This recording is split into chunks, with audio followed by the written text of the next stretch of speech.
എല്ലാവർക്കും നമ്മുടെ ചാനലിലേക്ക് സ്വാഗതം. ഇന്ന് നമ്മൾ നല്ല അടിപൊളി ഒരു അടയുടെ റെസിപ്പിയാണ് ചെയ്യുന്നത്. നല്ല ഹെൽത്തി ആയിട്ടുള്ള അടയുടെ റെസിപ്പി.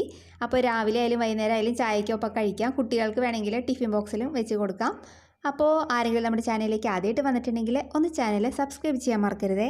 അപ്പോൾ നമുക്ക് അടയുടെ ഉള്ളിലേക്ക് വെക്കുന്ന ഫില്ലിങ് റെഡിയാക്കാൻ വേണ്ടിയിട്ട് ഞാനിവിടെ 2 അച്ച് ശർക്കര 1/4 കപ്പ് പച്ചവെള്ളത്തിൽ ഒന്ന് പാനിയാക്കി എടുത്തിട്ടുണ്ട്.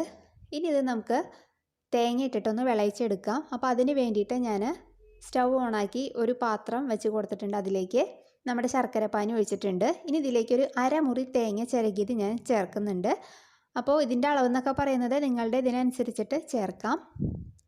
ഇനിയിപ്പോൾ ഇത് നമുക്ക് ഒരു മീഡിയം ഫ്ലെയിമിലിട്ടിട്ട് ഇതൊന്ന് നന്നായിട്ട് വിളയിച്ചെടുക്കാം. ഒരു 5-10 മിനിറ്റൊക്കെ എടുക്കും ഇതൊന്ന് നന്നായിട്ട് ഇതായിട്ട് കിട്ടാനായിട്ട്.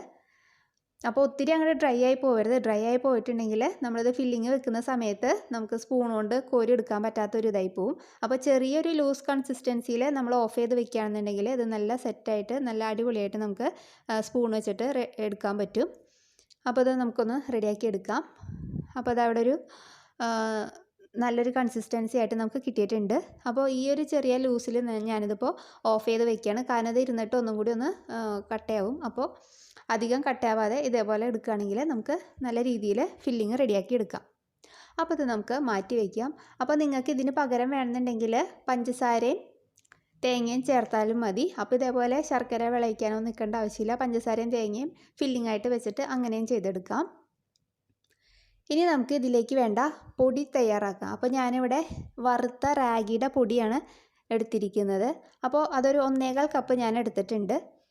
ഈ 1/4 കപ്പ് റാഗിപ്പൊടിക്ക് ഞാനിവിടെ എടുത്തിരിക്കുന്നത് 1.5 കപ്പ് വെള്ളം, പച്ചവെള്ളം, ഉപ്പിട്ട് തിളപ്പിച്ച് വെച്ചിട്ടുണ്ട്. നമ്മൾ ഇടിയപ്പത്തിനൊക്കെ കുഴയ്ക്കുന്ന ഒരു പാകത്തിന് നമുക്കിതൊന്ന് കുഴച്ചെടുക്കാം. അപ്പോൾ ഇത് ഫുള്ളായിട്ട് വെള്ളം ഒഴിക്കേണ്ട ആവശ്യമില്ല. നമുക്ക് കുറേശ്ശെ ഒഴിച്ചിട്ടൊന്ന് മിക്സ് ചെയ്തെടുക്കാം. അപ്പോൾ അതാ ഞാനിപ്പോൾ ഒരു 1/4 കപ്പ് വെള്ളം ഇവിടെ യൂസ് ചെയ്തിട്ടുണ്ട്. അപ്പോൾ ഇതേപോലെ ഇരിക്കണം നമ്മുടെ മാവ്, നല്ല സോഫ്റ്റ് ആയിട്ട് ഇരിക്കണം. അപ്പോൾ ഇതും നമുക്ക് മാറ്റി വയ്ക്കാം. ഇനിയിപ്പോൾ നമുക്ക് അട ഒന്ന് റെഡിയാക്കി എടുക്കണം. അതിന് വേണ്ടിയിട്ട് വാഴയില ഇതേപോലെ ഞാൻ ചെറിയ പീസസ് ആക്കി ഒന്ന് ആക്കി വെച്ചിട്ടുണ്ട്. ഇനി ഇതിലേക്ക് നമ്മൾ തയ്യാറാക്കി വെച്ചിരിക്കുന്ന മാവ് ഒരു ചെറിയ ബോൾ പോലെ എടുത്തിട്ട് അത് നന്നായിട്ട് കൈ വെച്ചിട്ടൊന്ന് നന്നായിട്ട് പരത്തി കൊടുക്കുക. അപ്പോൾ ഇടയ്ക്കിടയ്ക്ക് വെള്ളം തൊട്ടിട്ട് നന്നായിട്ടൊന്ന് പരത്തി കൊടുക്കുക. അപ്പോൾ ഒത്തിരി അങ്ങോട്ട് തിക്കായിട്ട് പരത്തരുത്. നല്ല തിന്നായിട്ട് ഇരിക്കുകയാണെങ്കിൽ നല്ല സോഫ്റ്റ് ആയിരിക്കും നമ്മുടെ അട. അപ്പോൾ അതാ ഞാൻ നന്നായിട്ട് പരത്തി എടുത്തിട്ടുണ്ട്. ഇനി ഇതിൻ്റെ ഉള്ളിലേക്ക് നമുക്ക് നമ്മൾ തയ്യാറാക്കി വെച്ചിരിക്കുന്ന തേങ്ങയുടെ ഫില്ലിങ് വെച്ച് കൊടുക്കാം.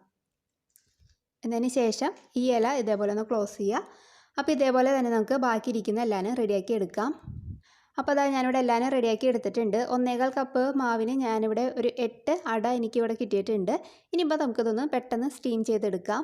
അതിന് വേണ്ടിയിട്ട് സ്റ്റൗ ഓണാക്കി ഞാൻ ഇഡ്ഡലി പാത്രം വെച്ച് കൊടുത്തിട്ടുണ്ട്. വെള്ളം ഒഴിച്ചിട്ട് അതിലേക്ക് ഒരു തട്ടും വെച്ചിട്ടുണ്ട്. വെള്ളം ഒന്ന് നന്നായിട്ട് തിളച്ച് വരുമ്പോഴത്തേക്കും നമ്മൾ റെഡിയാക്കി വെച്ചിരിക്കുന്ന അടയെല്ലാനും അതിനകത്ത് വെച്ചിട്ട് ഒരു 25 മിനിറ്റ് ലോ ഫ്ലെയിമിലിട്ടിട്ട് നമുക്കിതൊന്ന് കുക്ക് ചെയ്തെടുക്കാം. റാഗിപ്പൊടി ആയതുകൊണ്ട് തന്നെ കുറച്ചധികം സമയം വേണം അത് കുക്കായി വരാനായിട്ട്, അല്ലെങ്കിൽ ടേസ്റ്റ് ഉണ്ടാവില്ല. അപ്പോൾ നന്നായിട്ട് വെന്താലേ നല്ല ടേസ്റ്റ് ഉണ്ടാവുള്ളൂ. അപ്പോൾ ഇതൊന്ന് നമുക്ക് അടച്ച് വെച്ചിട്ട് നോക്കാം. അപ്പോൾ അതവിടെ ഒരു 25 മിനിറ്റ് കഴിഞ്ഞിട്ടുണ്ട്. ഇനിയിപ്പോൾ നമുക്കിതൊന്ന് തുറന്ന് നോക്കാം. അപ്പോൾ നമ്മുടെ അടയൊക്കെ ഇവിടെ നന്നായിട്ട് നല്ല പാകത്തിന് കുക്കായി കിട്ടിയിട്ടുണ്ട്. അപ്പോൾ ഇനി ഞാനിതൊന്ന് കട്ട് ചെയ്ത് കാണിച്ചു തരാം. ഇതാ കണ്ടില്ലേ, നല്ല അടിപൊളി റാഗി കൊണ്ടുള്ള അട നമ്മൾ റെഡിയാക്കിയിട്ടുണ്ട്. അപ്പോൾ നിങ്ങൾക്ക് ഇഷ്ടമായിട്ടുണ്ടെങ്കിൽ എന്തായാലും ഒന്ന് ട്രൈ ചെയ്യാൻ മറക്കരുത്. കുട്ടികൾക്ക് എന്തായാലും ഉണ്ടാക്കി കൊടുക്കുക. നല്ല ഹെൽത്തി ആയിട്ടുള്ള ഫുഡാണ്. കുട്ടികൾക്ക് സ്നാക്ക് ബോക്സിലൊക്കെ വെച്ച് കൊടുക്കാൻ പറ്റുന്നതാണ്. പിന്നെ നമുക്ക് ചായക്കൊക്കെ കഴിക്കാം. അപ്പോൾ നമുക്ക് നല്ലൊരു വീഡിയോ ആയിട്ട് അടുത്ത ദിവസം കാണാം. താങ്ക്